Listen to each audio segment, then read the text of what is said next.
Hello and welcome to the Rotenberger Pipe Up podcast. We have another special guest today. We have Keiran from Tradeapps Limited. How are you, mate? And thanks for coming. Yeah, all good, mate. Yeah. Nice drive up here. Yeah. Traffic was good. I find Fridays is good for traffic. I don't know why. I found that this morning coming in here, actually. I was quite Yeah. surprised at how easy it was. So, you're on the other side for a change. Other side. Feels weird. Yeah, does it really? I like to not challenge myself, but I like to see how I react in these situations Yeah, because yeah. I've never been good with these things, so it's good to analyse yourself in a way. Yeah, and also when you're doing this sort of thing, you're chatting, and obviously when we first done our first one, you just gradually get used to talking about tools in our case, don't you? Yeah. Or in your case, apps and whatnot. So Tradeapps, is that your brainchild or? Yeah, so I started that 8 years ago. So I was a gas engineer at the time. I actually studied electrics beforehand. Yeah. So when I left school, I won't go on. Yeah, I'll stay into Tradeapps. Sorry. Yeah. I started Tradeapps 8 years ago. Gas engineer at the time, and to be honest, I used something that was already out there. Right. And I was always one of those people just trying to find another way to earn some money on the side. Yeah. I suppose you call it a side hustle. Yeah. So, So. see the idea. I thought this is really going to help gas engineers, so let me have a look into it. I've done some market research. An initial thought process was I don't need a lot of people to earn some money from this. So the guy that built my website for the plumbing business, I just approached him how much to build the app. It was very little money. So I sort of took the jump. Year down the line, I thought the only way to get this somewhere is by taking him on. So that was the first sort of gamble, I'd say, because there was no money coming in from it. I was just plumbing. I just started plumbing self-employed at the same time. Took that jump. 2 years sort of on from that, it started covering his wages. And then as the money started coming in, I would take another person on. And I was still on the tools at this point. So 5 years I was on the tools whilst growing it, because obviously I had to earn an income.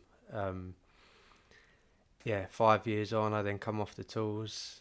You think it gets easier, but it don't, because it's unexpected challenges along the way. Because if you haven't done something before, you just don't know what to expect. So I'm learning on the job as I'm building this, because I was just a plumber. I'd never been involved in apps and stuff like that. So it's nearly 4 years off the tools now. And with Tradeapps itself, so obviously you're earning a living from it now. Has it took off in a big way, and how many subscribers? Or so top of your head, I should say. I probably won't share how many subscribers we've got, but it took off. So for the first 6 years, it was just doing well. We was doing a lot, but organic growth, recommendation, we do a lot online.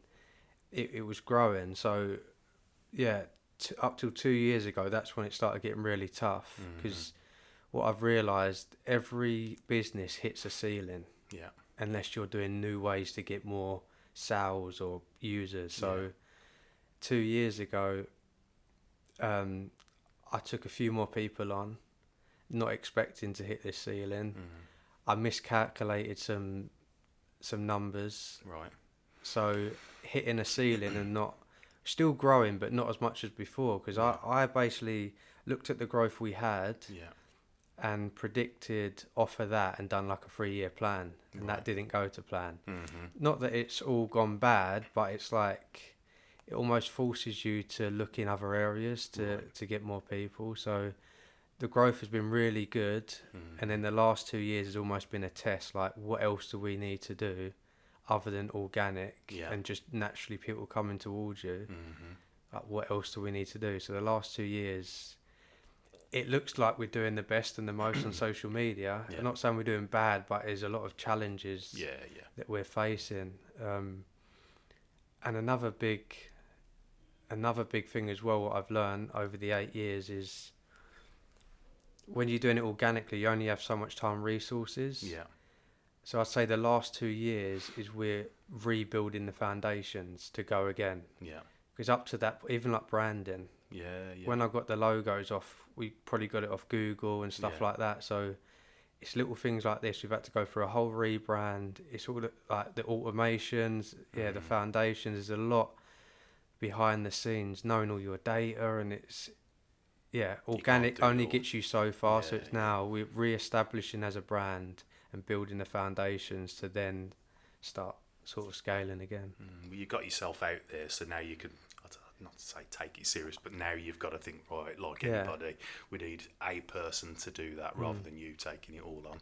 Yeah, so it's sort of getting that awareness, but that awareness has got to turn into sales. So. Yeah. You got to go through the hurt first. Yeah. So how many people, because obviously I was lucky enough to be asked to represent Rothenberger at your podcast.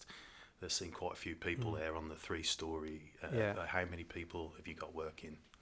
So, there's full-time, there's 10. There's 10 people, and again, it's doing it organically. This is sort of me just being open. You only have the money, like they call it bootstrapping. Right. So that's without getting investment. So you only can spend the money that you've got coming in. If that slows down, then what? It's hard. Like then you think, I need money to be able to do this. So that's why a lot of companies do get investment, but then you're giving up as a part of your company. So I'm staying stubborn because I've got this far in 8 years. I'd really know that money's going to work. Like if I've got money from investment, like I want to know where that's going and if it's going to work. It's always hard to know that, but it's so there's 10 people. So there's a lot of sacrifices people don't see. But I don't live a massive lifestyle, so I'm willing to take the sacrifices. Not that I don't do anything, because I still live. I'm a true believer. You need to live at the same time. So I'll still go away in our camper van and stuff like that. Bro. So it's So with the, obviously, did Tradeapps come before the podcast? Yeah. So the podcast is a side thing from there. How did that come about then? What was your thought process of starting one of these? So the podcast, people might not like me saying it. Well, Pete don't is obviously it's part of the business, isn't it? So definitely. You get people together at the same time. It's very hard to, like, people get criticised, don't they, when they're trying to do good. So it was a bolt onto the business, and if we can create good out of that as well, then it's a bonus. So and it's a brand thing, isn't it? Yeah, so that's why a lot of companies are doing it now. It is marketing, so that is the main thing. It's just a new way. Again, going back to like only getting so far organic, like what new ways can we put in place? So. Starting that again, it's a gamble. It costs a lot of money to set it up. But it's difficult because I always say the unknown sale and things like that. So you can't measure, like in our case, sales from what a podcast does. But if it puts our name in the mind's eye, it sounds as daft as I've been thinking about getting one of them actually. If they see something come up, I think it's the bigger picture and the long game, as you said earlier, the long game. I think with what you've got there as well, everybody, your whole team seemed very into it, like real sort of, I don't know, focused culture, it's a proper quirky environment. I liked it. I'm so thankful, for the people, and this is not me sort of bigging myself up, but it does come, like in companies, it comes down to the leader. The effect goes down the chain. So absolutely. If the person in charge is sort of trying to keep that culture together and do things to help, and we're sort of I can't think of the right word, but like a family. I can see that. We all get on, and it's hard. Obviously, there's not loads of us, so it's a bit easier. But the more people you have, the more problems that come. So we've still had our problems, but everyone, you just got to keep motivated, and even the push-up thing. Like we do push-ups on a Monday, if anyone don't know, but little things like that make a difference. Because when you go to work, you don't want it to feel like a job. You need it. you want to go there Yeah. and enjoy the people you're around. So it's... You get more productivity as well with that, I find as well. If you've got people who care about the business and, you know, like I say, now with myself in my role, even though I do a lot of hours, I don't mither about going into work, whereas, you know, back in the day, oh God, Mondays. But now, like, Mondays just, oh, it's Monday, let's go again. I'm grateful that I can be myself because I'm from the trades background. Yeah. There's a lot of banter involved. So, like, I've carried that into an office life. Yeah. So they sort of know me now and how to take me. So I try and bring that sort of energy and fun because people are worried about, oh, you've got to stay professional. Yeah. Because people that, even close people that know me, they probably think, oh, he's laid back, chilled. People are going to take advantage. But it's having that balance of like, yeah, we all get along, have fun, but there's work to do. Yeah. So they know not to cross that line. So yeah, let's have a laugh. Because people feel like you can't have a laugh with someone under them because they're not going to take you seriously. It's not true. It's just totally agree. Putting that line in place. Yeah, you can be, you know, it doesn't. I always say I talk to I hate this because I won't say actual roles, but let's just say I'll talk to the king the same way as I would talk to a guy driving a forklift or whatever it may be. You've just got to be yourself, but still professional with it, and still add like a positivity value, if you like. It's all about positivity for me, mate. And I think your place had it in abundance. And thanks for the press ups as well. Weren't expecting that. We try and get people to do it. Good idea. What was it? Throw a dart and the lowest. Yeah. So we struggle to do it sometimes. To be honest. Sometimes we might do it on a Tuesday. It's just But it's a good idea. It's a good little daft little thing, and then you see people in the room that day when we were doing them, and everybody's filming it and stuff like that, and it's just showing you've got a good, I don't know, good bond, good team crack, as well as, you know, after that you was no doubt, right, let's get back to work, doing whatever we need to do, you know. But so when you went from plumbing to that, so why, other than obviously wanting a side hustle, was it physical sort of ailments, or because you're only young, aren't you, anyway, so I would assume it's not about health. It was just, why did you want to come off the tools? Or did it just happen naturally, I suppose, because of this? I fell into everything. Like, it's just, I never planned to do an app. I'm always thinking about the next thing and what. I'm trying to think, did I want to get off the tools? I probably didn't want to be off the tools. I didn't want to be on the tools forever, but it was just, I was probably just trying to find easier ways to earn money. Because I fell into everything. When I left school, I done electrics. Before that, I was labouring since I was 14, sort of just around my uncle's house doing his extension. Went into electrics. The only reason I went into that is my mum said go and do a trade, and I could get a job with my uncle doing electrics. So I'd done that for a couple of years. They ran out of work, so I had to go and find another job. Then I started doing projectors in schools for about 6 months. Okay. What, repairing them or? No, fitting them. Fitting them. Obviously that weren't long term. Then this is why everything is about who you know. Everything I've got is like who I. Even getting a job in Asda's canteen is because my mum knew someone to work there. So I got another job with a company in London, and that's probably what taught me the most. I went back to labouring because they said there's not enough electrical work for you to do. We want to get you on the maintenance team. That's building out the maintenance side. So I went back to sort of labouring after doing 2 years at College Electrics. Then I started working with a plumber every day on the maintenance side, so I just naturally picked it up. They put me on the courses. I was one of those that done the quick courses. But I had a lot of experience up to that point. And that's where it matters. So, done work there for about 5-6 years. I done my gas with them. Then I left after about a year, and that's when I went self-employed and started the app. I don't know if I went off the question then, but what was the question? No, that's exactly that. Mate, getting off the tools, So it naturally happened. I just thought, that's a good idea. let's do some market research. There's a lot of people using paper still, so just sort of went for it. And even when I went self-employed, I'm like, if it doesn't work out, I'll just go and get another job. Yeah. Like, it's... Got to take the I'm jump. a what will be type of person, Yeah, so yeah. Mm.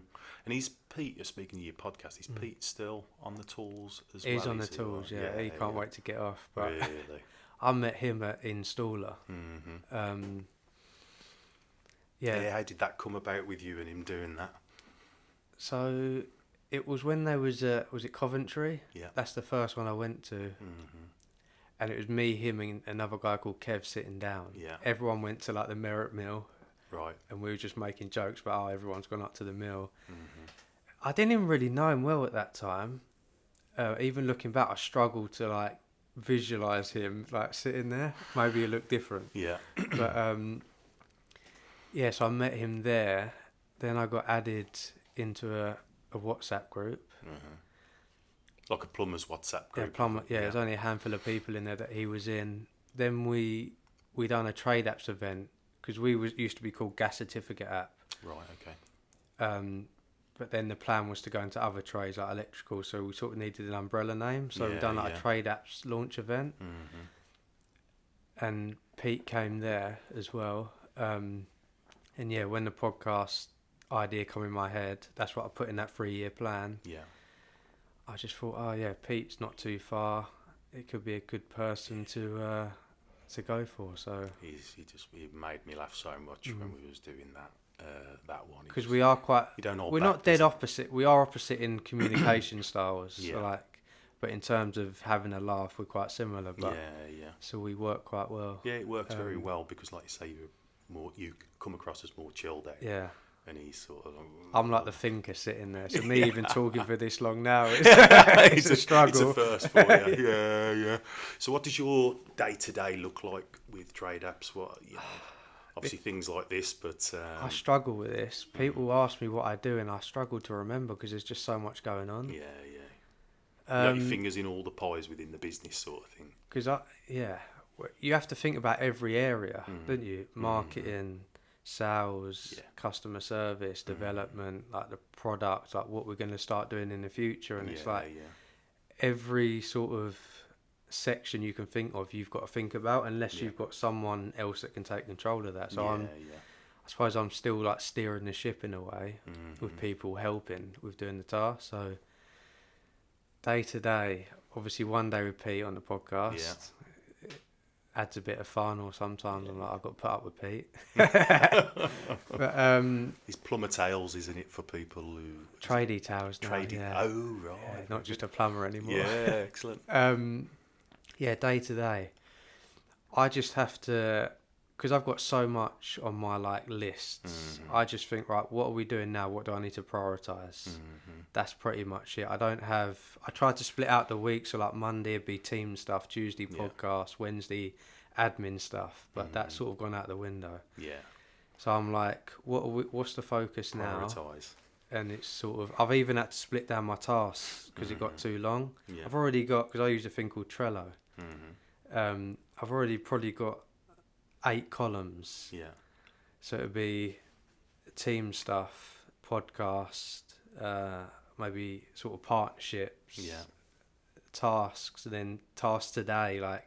But even the tasks I've had to split down to like long-term, mid-term, and priority, just to try and put some structure in place. Because there's so much. That's a good idea, though. Yeah. If you have one long list, you wouldn't know where to focus. So I just try and put everything in that priority and then just focus on that. Yeah, I think I'm going to just nick that idea off you, because sometimes with myself, I'll come in here and I think, right, I've got to do this, got to do that. And then 3 hours have gone and I'm like, been dragged over into the warehouse to help out with something. Or, and I just end up going home thinking, I didn't do half the things I was supposed to. So it's so important to write everything down. Yeah, you won't forget it. And I could write anything. I don't know. I need to get some apples on the way home. I'll write it on my Trello. I literally write everything down because you got no excuse. Yeah. So anyone at work, if they forget anything, I'm like, did you write it down? No. Well, that's why you forgot. That's why, yeah. And then if they've got too many tasks to think and they didn't prioritise one, if you sort of put that in a priority list, no, well, that's why you didn't do that first. So it's just getting in a habit of. I was bad at school, like paperwork. I hated it. Yeah. The electrical, I didn't finish my course. I didn't want to do the portfolio. No. But now, I'm very like. It's a good idea. I've been very time conscious as well. Even on the tools. If I was due to get in the job at 8:00 and I couldn't get into 8:30, that would bug me so much, because I'm thinking, if I'm meant to finish at 4, now I'm working till 4:30 because I've just lost half an hour. Yeah.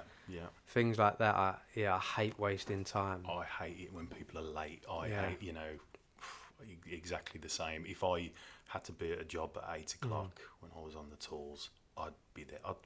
Sat outside the house 7:30, 7:45, sort of like trying to hint at the door and we'll see if there's anybody in the window, because if I'm meeting somebody at 8:00, I always say, if there's a bus what gets me there at 5:15 or 1:45, I'll get that one, because I want to be there generally at 8:00.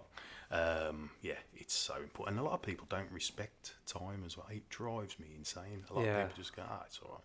Like, even coming here, I'm like, right, I get here for 9. Yeah. Probably start at 9, so then it's like I'm there the earliest I can be. Yeah, just in case we start straight away. Yeah, you're absolutely right. I think it's the best way to be. And that's where people's work ethics come in. From that, I gather, and I don't know, but do your cogs ever stop turning? Even driving here again, I was excited because I've got 2 hours to think. It's weird, isn't it? That's brilliant. Yeah. I'm like the guy that will sit at the back and just think and take everything in. Yeah. So I say I switch off, but I'm always thinking about work. And my missus will get the ump about it, because she'll try and talk to me and I'm just thinking about work. People, you might even notice we've only met each other a couple of times. You might be talking to me, but my mind is elsewhere, because I'm just constantly thinking about so many different things. So I do have a good balance. I get up, go to gym, do a work till 5. When I get home, I'll probably be thinking about work, or I might have my laptop. I normally have my laptop on the sofa in case I think of something, and then I'm Yeah. I've got my list on my phone as well, so it's fine. Weekends I just try and do things to switch off, but I enjoy it. So I think there's nothing wrong with it if you don't feel run down and drained. Like, if you're in a good headspace with the amount of work you're doing, then I think it's fine. Yeah. And you do have that switch off time, so it's having that balance of not being drained and run down. So you have to make, like you said about the 8 hours sleep. I'm exactly the same, because I'm always like up early, and then when it gets to sort of 8:00, put the little one to bed if I'm working if I'm at home. At 8:00, I'm thinking, hold on, I need to be in bed for 9, because that's can't help it. But then I always feel a lot better for it the next day, and if possible, go for a run or walk, anything just to get moving. Even just going, like, just before going to bed, if my mind's like in work mode, and I was going to say my girlfriend's my fiance. I don't. It's weird saying that word, but she's like, read. I'm like, I can't read. Like, I can read, but I'm not a reader. Like, I've never read a full book. I've tried, but I just skip the lines. Like, I'll get easily distracted and bored. Yeah. So I'm reading, and I don't need to know that bit. And I skip the lines. To get through it. It's hard to concentrate, and even watching a film, it annoys me. I can't sit there and concentrate and watch a 2-hour film. If she says, let's watch a film, and it's 2 hours long, I was like, oh my God, like, I can't sit there and watch a film for 2 hours. But it's the phones, I mean, that nowadays as well, with obviously a lot to do with social media. The phones are all, and I'm thinking, when I get home, I'm supposed to stop now. But then it will flash up, and it might be a message on LinkedIn or something, and I'm thinking, no, I'm going to leave that, and then you're like, actually, what could that be?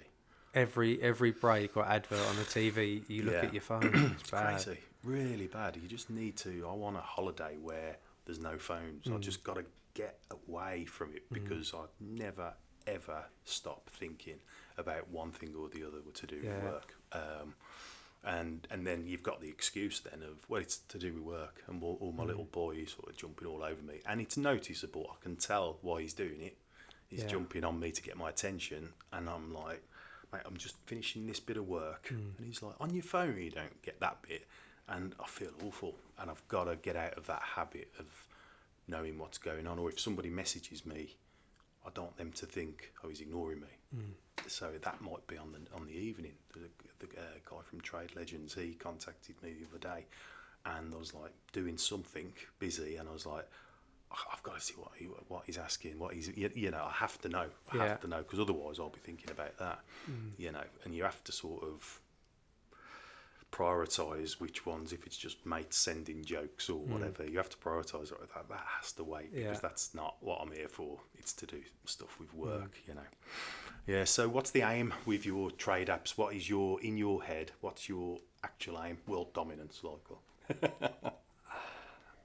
I think as a whole, just build a successful business. Yeah. Yeah, I'm very drived by, because I'm doing so many different things. I ain't even had time to think about what I'm good at or enjoy doing, because I'm just doing everything. So I love putting the ideas in place and planning and strategizing around that. So it's just building a successful business and having fun whilst doing it and living. So that's probably in a nutshell, isn't it, really? Yeah. Everything else that comes along with it is a bonus. But yeah, just the things you put out to do, just sort of enjoy it while you sort of going along. How many people are doing your idea, if you like? So a lot of people do like a broad software, so it's aimed at all trades. In terms of niching down, there's still quite a few good, I don't know, 5 to 10 that niche down to gas engineers. But there's a lot of people targeting all trades, which is general sort of job management system, which makes sense. There's going to be more because it's a bigger market. So, that's you get a lot of people. I remember when I was on the tools, it was up until right at the end when I finally got an iPad. But I just remember it was all sheets of paper, and I used to go home, fax machine, all the jobs coming through. Yeah. And in the busy periods, obviously the winter season or whatever, you'd come home to if you could do depending on what you were doing, 6, 10 jobs a day. There's sometimes you'd come back to 80 jobs just sat, and it's all these pieces of paper. And I used to sit on the floor in the living room, putting them all out into postcodes and stuff like this. Then you had to phone the customers to arrange it. And when we moved over to something like what you do, it just takes so much pressure off. Do you do just a question for myself really as well, is there a route planner type thing as well, or do you do that sort of thing? No, so as a whole, our focus is sort of because we're called Gas Certificate app. I suppose that is a little pointer as well. Keeping your name simple helps. I think that's a game changer, what we've done, what we've done there. But as a whole, I'd say certificates is our core. But we want the option to people to run their whole business. So certificates are domestic, non-domestic, sort of commercial, LPG, oil. You can do your invoices, quotes, diary management. You've got all the boiler manuals on there. But yeah, in terms of the map, we don't have that. It's just a diary management as such. Yeah, I suppose now it's not. Sat nav now, and totally. But I'm just thinking when I started out, and obviously used to have 75 different maps and doing all that sort of stuff. But yeah, now I think it's really good. And one thing I wanted to ask you, a bit of a side thing with it. I see you've got something called Trade Wars. Yeah. Now, I spoke briefly about it when I was down your place. So what's the game with that? What is it, and how long have you been doing it for? Or? So this year is going to be the 5th year. Oh, right, okay. So again, that was getting people together. I'm a very outdoorsy person, camper van, festival, so that was let's get some people together and see what happens kind of thing. So yeah, the first year, there must have been no more than 20 people. I think we had 2 teams. Yeah. I think it was raining. It's still fun. Yeah. So yeah, my vision with that was I wanted to create a festival style event for trades. Yeah. So yeah, that first year, know a few people around, it must have been about 20. I'm sure there was 7 or 10 on the team. Following year, same location. Must have been around 30 people, 40 people. Right. And yeah, it's just grown over time. So that festival style event did come to life like last year. So that was the first year where we camped. So it was such a good day. I think it was the hottest day of the year. Really? And the showers were broken. Oh God, lovely. Yeah. I don't know if you see the stories, but Pointy and a few others were in the showers with a hose trying to wash down because the showers were broke. God, I'll have to have a look at that. Brilliant. And you think how many plumbers were at the event? And the showers. I actually this disrupted the day a little bit. I was like, the showers ain't working. Right, show me where the boiler is. Yeah. So I went upstairs and the pump had seized. So I'm like, right, someone must have a pump. So I'm getting a pump off someone in the van. Yeah. Then I changed the pump. It was leaking. It was tripping the electrics out. Like I was like, right, I'm gonna give up now. I've been off the tools for 2 years. Yeah. Someone else take really over. Enjoyable event for you. We didn't get the showers up and running, but yeah, Trade Wars event. It's like so good. Like I'm thankful for all the people that come along because everyone's just. There's no trouble. There shouldn't be anyway. But everyone's just relaxed and they're switched off from work and people are meeting people from online that had never met before. And it's such a good day out. That's the thing with social media as well, isn't it? It does. Yeah.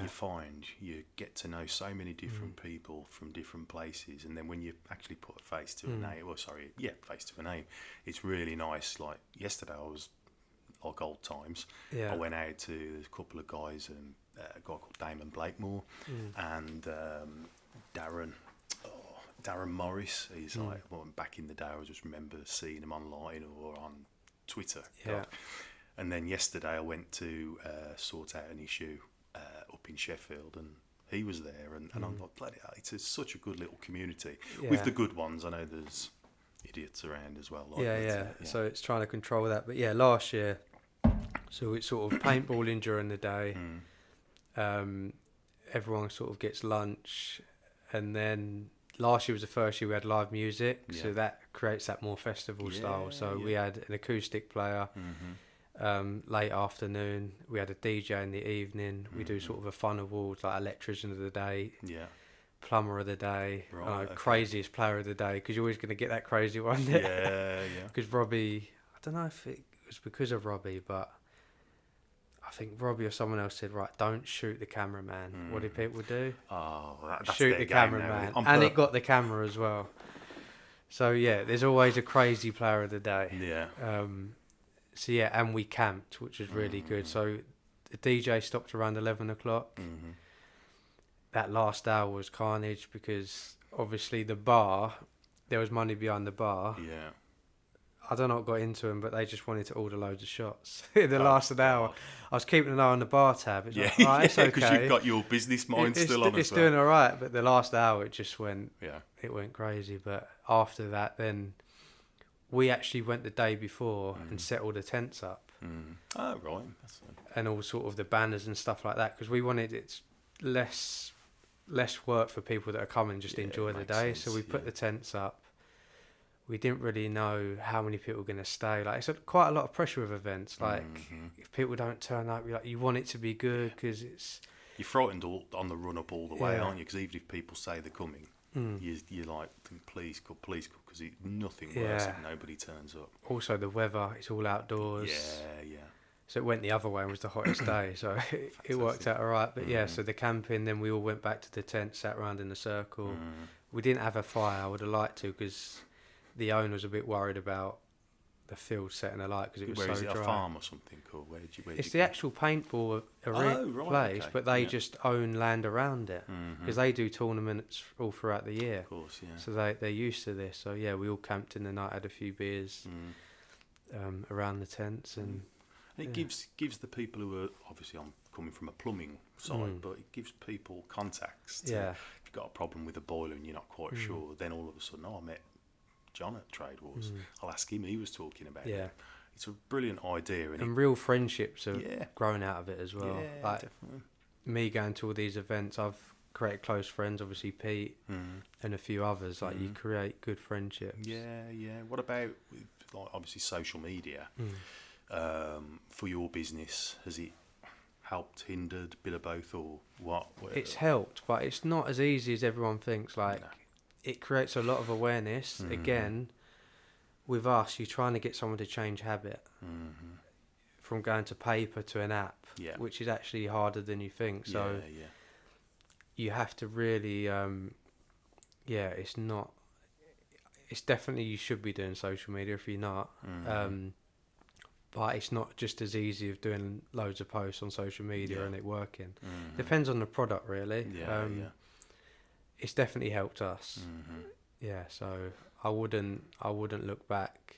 I'd say the podcast is one of the best things we've done. Really? Yeah.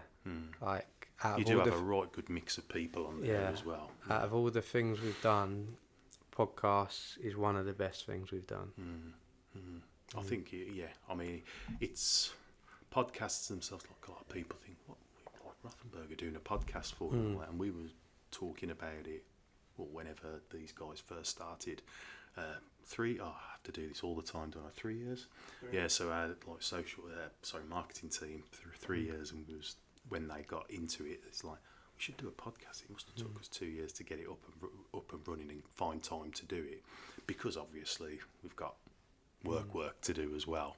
But I just think it's a good way of keeping in touch with the industry as well, and not just plumbing, but construction, trade, everything. It's just a really good I like to test myself in these scenarios, sort of going back to, because I'm not that outgoing, I'm like more reserved. I'm not good in groups of people talking. I'm better now. But I had to throw myself in the deep end to be able to do that. So like a few years ago, I'm like, right, I know I'm going to need to be able to speak in front of a group of people. Right now I can't do it. So I went to like Toastmasters. I don't know if you heard of that. So it's like I see. I can imagine. Yeah. So I went once. Speeches. Oh right. It was the worst experience ever. It's one thing talking about something that you know, but trying to talk about something you don't know is even harder. We went there. So I went with my friend in London, and they was picking random people to sell like a product. I was like, please don't pick me. They picked me to sell this bit of Lego, and I just couldn't do it. I stood up there and I was like, I froze. I was like, I can't do it, I'm sorry. Like, they're like, go on. I was like, I can't. I just sat back down. So I've gone to a lot of network in terms of business, even sitting around a table of people where they're discussing what's going well, their struggles and helping. So you go around the room, even knowing that it's coming to me, I get nervous. So it's like, I like doing these sort of things to test myself. When we went on Trade Legends, I was nervous sitting on the other side, but we've been doing the podcast asking people questions for a year. Today I've analysed myself again. I haven't been nervous once. So it's like, I love testing myself in these scenarios. And the Tradeapps event that we done, that was the first time I probably spoke in front of 50 to 60 people. I was so bad. I was nervous. You probably weren't as bad as what you think, though, mate. No, my close friend at the back, I said, come and watch me. And he's like, no one could really hear you. And God. Yeah, okay. So I'm constantly putting myself out my comfort zone, because you need these skills along the line. So it's the talk, like you say, the chatting thing. It's you got to be personable, haven't you? And it is difficult. I again started as an engineer, and then you start doing little things when these like asked me to start doing the videos. And all that. I remember some of the first ones probably still knocking about. I'm like, oh god, and it's just horrible to watch, and you're like, oh, but it just starts to. And you just got to be yourself, haven't you? At the end of the day, there's nothing wrong with Keiran being a bit reserved. You just got to be yourself, mate. And that's you. So I don't want to go into it too much, but it's even like, I look at myself as reserved and the quiet one. And this was it. This was only last year. Do you know, there's a lot about ADHD and autism. I would never look into that. But then my friends brought it up drunk on a plane going to Austria last year, like basically saying, I think you're a bit autistic. Like, I've never really sort of thought about that. I just think I'm reserved, and I don't need to go into it because it doesn't affect my day-to-day life. So I don't feel like I need to. But then you start questioning, like, just going back to me saying I'm reserved, but that's like a trait in being that way. So it's like it's learning. This again is sort of talking about me analysing myself and stuff like that, and saying the podcast. So I'm probably waffling now, but saying the podcast being the best decision is personally as well, not just like business sense. It's putting myself outside my comfort zone of doing a live event of the podcast in front of rowdy tradespeople. The first one we done at Plumber Social at Custard Factory in the cinema. And it was full up. I was sitting in the room. I was like, Pete, what are you doing to me? Like, I can't do this. Like, because he was doing like stand-up bit, weren't he? Yeah. So one year he done the stand-up, and they said, "Oh, I think Pete suggested taking a podcast there." Right. Okay. Oh, so we done a live podcast in front of all the people. How many? How many? I don't know. I think 150. Oh, not everyone could fit in because it's in a cinema room. It was cool, and everyone was outside. So anyone that wanted to come in could. So we had to plan this sort of podcast show, and even that, it's like, damn, like I couldn't even talk in front of people. And now you make me do this. Are you actually getting the audience to ask you questions or what?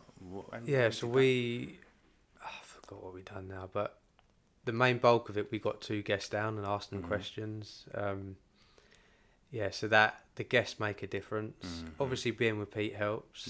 I sort of bounce off of him. But last year when we done like Sparks versus Plumbers, and made them do like a bending challenge and stuff like that. Okay. So I'm not sure if we'll be back this year, but but that's just sort of going back to sort of personal reasons as well to sort of developing yourself, and it's important. And I think what you've said there with the ADHD stuff and all that sort of, I keep being told here on that, and I waffle. And then sometimes at the end of a waffle, I think, did that actually make any sense? Is that just talking? I don't know. I don't like silence, but at the same time, I don't like people talking for the sake of, I don't know, just making a noise. That's the difference. I'm like, I'm good one-to-one and stuff like that, but if you're in a group of people, there's always going to be the loud ones, and I'll just let them. There's nothing wrong with that, but I'm not going to try and over shout them, and just I'll talk when I can talk. And then you get people thinking, oh, he's miserable anyway. Didn't he say it's because you won't shut up? That's why. What sort of feedback does your podcast get from viewers? Negative. Because I don't go into the comments too much, but they keep control of the comments. Like, there's nothing bad, but it's all positive really. But if we was to go into the negative, it'd be, is that a woman? Because probably my long hair. That's it. Because everybody with long hair is a woman. Exactly. Brilliant. Maybe I don't know. Woman features. I don't know. Overall, it's positive. There's nothing. I don't really look into that anyway. It's just, I don't have time to be looking at the comments and stuff like that. It can mess with your own mind if you're looking at something. You start thinking, okay, that's just somebody being brave behind the keyboard. But then you might think, oh, but is he right? Is she right? Oh, it's. But overall feedback is good. I can't say anything I'm trying to think of a negative for Pete, but I can't think of one. I should be able to think of loads. I've got one for when we done it, and I can't say it on here, but it made me laugh so much because obviously I don't know how old are yourself and Pete? I'm 35 and Pete's 58 now. I think he's 46. Right, that makes sense with his personality and sense of humour, which I'll tell you often, but it just really made me laugh what he went into. But that gives you hope though. Yeah. Seeing someone like, because the plumber that I worked with, 40, 50, even 60 is not old. Like, you see people in their 50s, they're still young at heart and having fun. I think it's your body that forces you to stop that because it just starts deteriorating, but your mind and it stays the same, which is scary in a way. So a bit, obviously I should mention ourselves. So when you were on the tools, anything in particular, what stands out from a Rothenberger point of view? Obviously, I use the blowtorch. I'm looking at your grips over there. I use the grips. I've still got my tool bag at home. because I can never get away from the tools because family member, friend will always ask you. But yeah, I use the blowtorch, grips. I've still got them, and the I'm sure they're Rothenberger spanners, like adjustables. Yeah, they got the little covers on the end, or did they have the covers on the end? Were they black handle? Black handle. Yeah, that's it. Yeah. The free set. Yeah, that's it. Yeah, really good. Yeah. The little. And they're probably, I don't know, they've lasted a long time. Oh, that's good. That's good. Even the gun. Mm-hmm. It's the engineer error. Yeah. And if you get solder in the end and stuff like that, so it's more the engineer's fault if something goes wrong. Mm-hmm.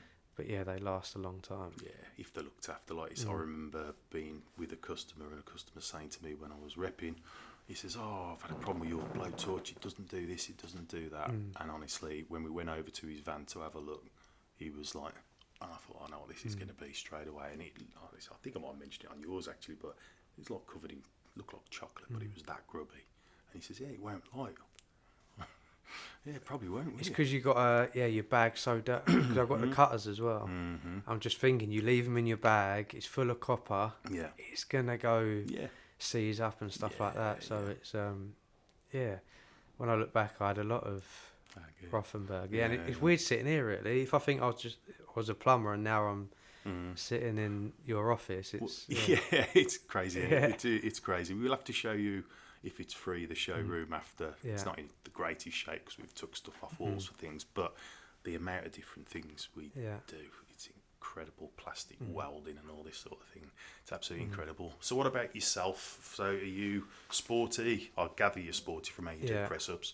Are you into football or sports in general? So at the minute I play rugby. So I played for about 11, 12 years. Mm-hmm. Growing up, I played football. My mum put me into all kind of sports, probably just to find out what I enjoy. So yeah, I'm sporty, but I've never followed it. I don't follow football. Like even growing up, I was never like a true supporter. I supported Manchester United. You might get a few boos. But there is one in my head. So yeah, growing up, I just never followed a sport. Yeah, so played football, then I went into fishing, then I had a sort of a spell of not doing much, like just going gym. I've always gone to the gym from 16. Then I joined rugby about 24, 25. Yeah, probably 23 actually. Again, that's one of the best decisions personally because most of my friends are from rugby. You have a lot of experiences, good or bad, in rugby. They're a good bunch generally on the whole, aren't they? It's a good community. So, yeah, I'm very sporty and competitive. I'm almost that sporty. You can never plan your future. I would have liked to have done a sport seriously. Like I wish I found a sport at a young age. Because I feel like I've got it in me, that drive to like just train hard, and if I put 100% in, you can do anything, they say. Like some people have natural talent, but if you try hard enough, so it's funny you ask that because I want a challenge in a sporty way, but I haven't found that yet. So because I would have liked to have done something at a higher level, and I've never done that, so I'd love a big challenge in some way, but I just haven't found it yet. Have a think about that. There's so much out there, isn't there, where there's some sort of event. I know they do a lot of in the trade, they do football matches and things like that, like charity football matches and stuff, but I know what you mean. You want to be, have you ever done like a big sort of challenge as regards climbing, I don't know, a mountain or anything, Kilimanjaro or something like that? Cause Not like that. I've done the 3 Peak Challenge in 24 hours. Did you manage to get round? Oh, it was like within a minute. We was running down the last mountain. I done it with mate Chris, who's in the army, so he's super fit. And because a lot of people do it when they might do it with a group, so you got someone driving, so it's just me and him, so we're sharing the drive.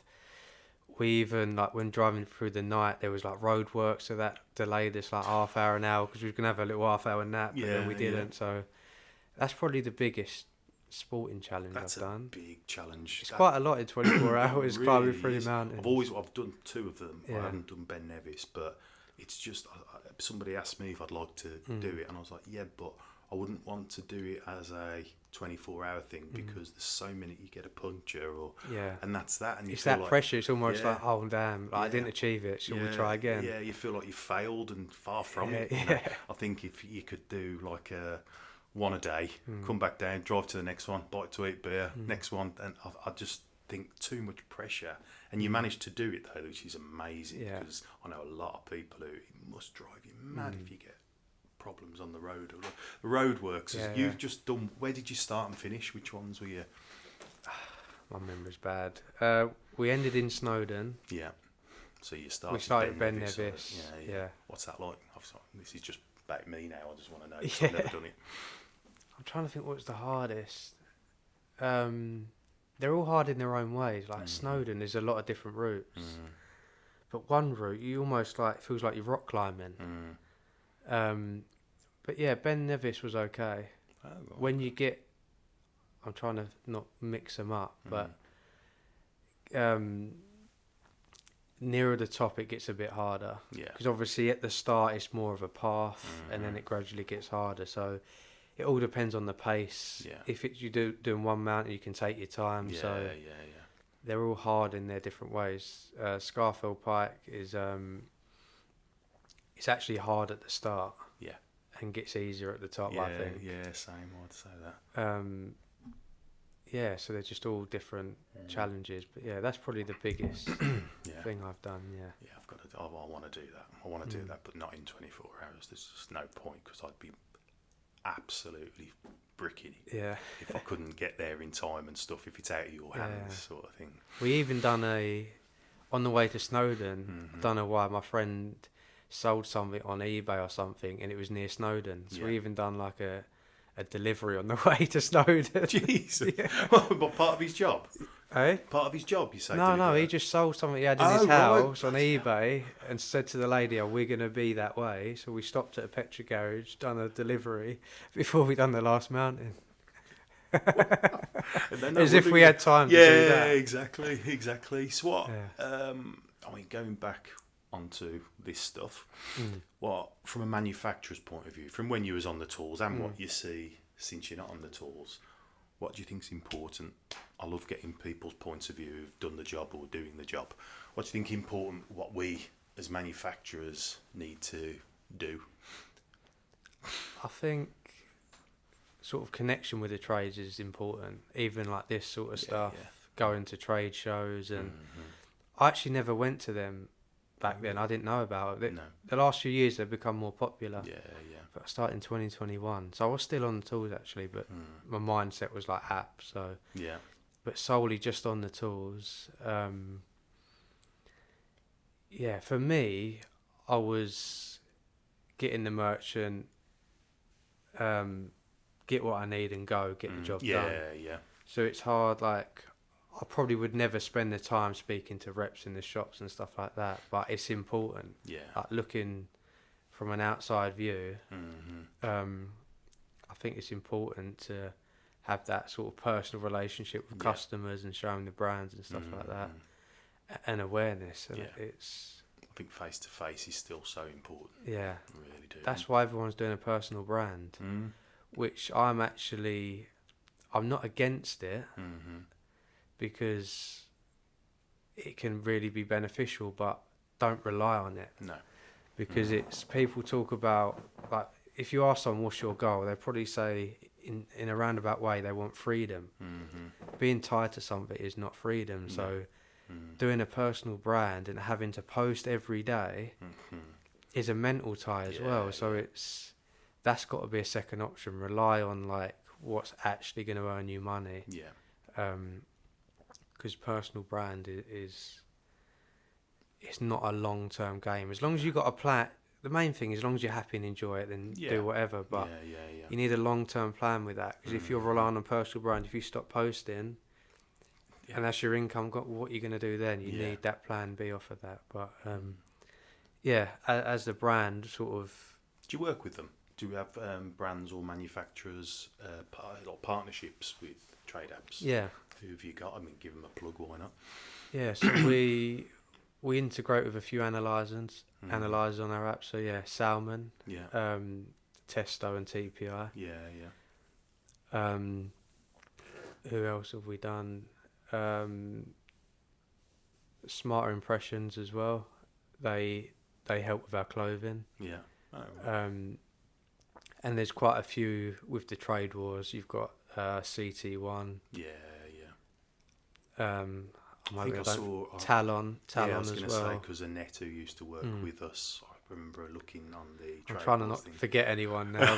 Oh, sorry, I put you on the spot there. Yeah, Talon, and many others. Yeah, and many others. But yeah, there's quite a few. Yeah. I think that's an important thing from a brand as well. Work with other brands. Yeah. Because you're all in it.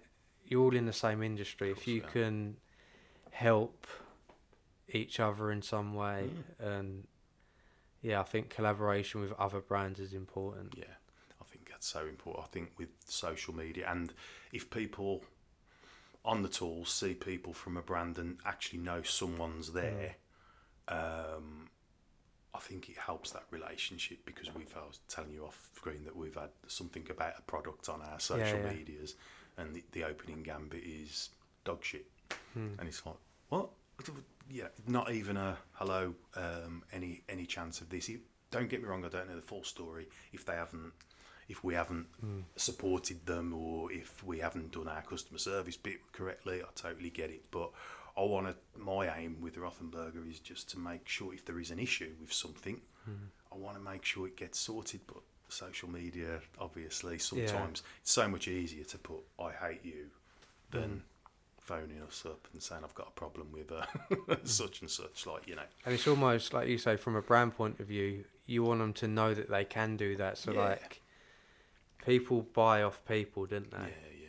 So like, if something's, especially the audience as well, you got to remember who the audience are. Yeah. If something's too corporate, it's not that they won't buy, but there's no personal trust or tie there. So it's like, on social media is like an important thing for a brand, of having like your face on the camera and stuff like that. Then they see like, all right, there is some humans behind this brand, rather than just sitting behind a desk. So that's someone who's been on the tools in my case, and things like that. So it's all got to be relatable. Yeah, that's the key thing. Like, relate to your audience and what they. Because people, obviously, you got to be careful, because companies will be worried about swearing things they say. To a certain point you have got to, but you got to remember the audience, what they're saying on site. Like, of course, it's different. So it's having that balance. It's not a of corporate both, world. Our industry isn't a corporate world. If you really want to connect with the industry, you can't be fully corporate. Yeah. That's when we started doing the videos. It was always a thing when I started doing it in the UK. It was always, don't script me. Let me just talk about the product, and then something good, even though it's helpful sometimes having a script. But you have to sort of be, I don't know. I used to tone down the Brummie accent. Did you? Yeah. I used to start listening to myself. I'm like, God, I'm sounding like Hugh Grant, trying to speak awful, just so people can understand me. Because if I'm at home or anybody talking to mates, we all talk the same, so we understand each other. But particularly in Germany, I do tone it down, because obviously it's for the world. Their website, YouTube channels, and all that, is the socials are all worldwide, and I'm the one who does English speaking, so we do it in English and German. And we're lucky that we're lazy and we don't have to work as hard as some of the other places. It's reading the room, isn't it? Reading your audience. Absolutely. It's just, it's even like adapting to different people. I grew up, I asked my mum earlier actually, I was an only child. Right.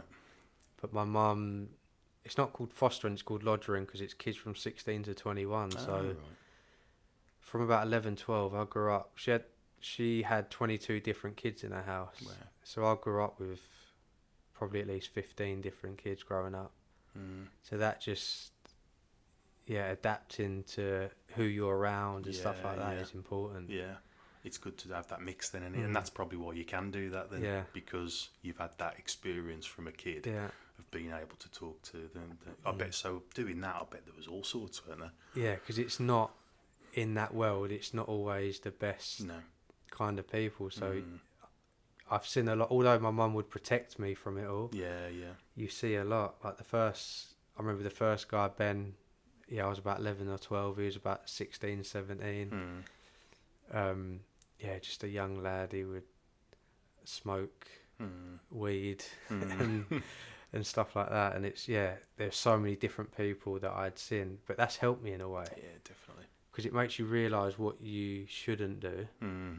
And, You either do the same or learn from it, didn't you? Yeah.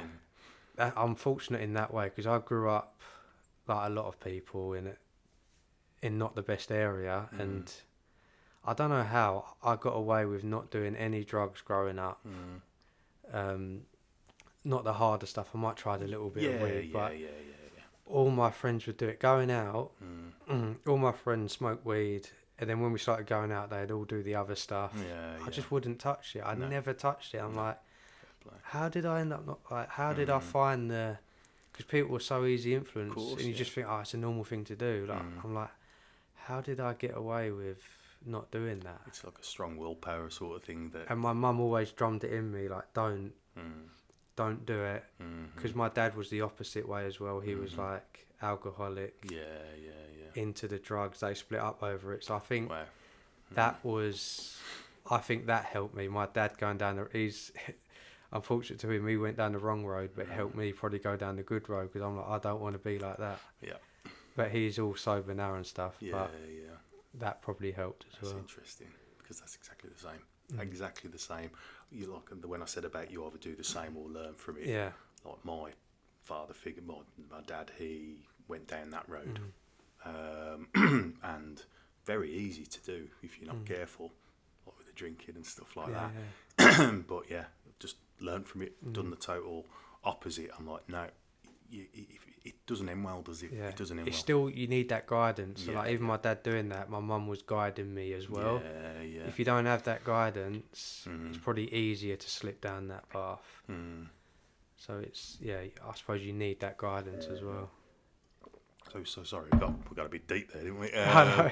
I'll go. Because my mind's all over the place. I probably ain't even answering the questions. I'm just going left, right. But that's what we're here for. So to lighten it up, we've got some quick fire questions or quick fire questions. Sorry. So I know we've talked about a lot of this actually. So one word or one sort of sentence answers. So early mornings or late nights? Early mornings. Yeah. Podcasts or music while you're working? Podcast. City life or quiet suburbs? Quiet suburbs. One app you'd be lost without, not your own? Maps. Work from home or the office? If I had to choose one, it'd be work at the office. What's your go-to karaoke song if you have got one? Country Roads. Really? Get the mic out. That's how we finish.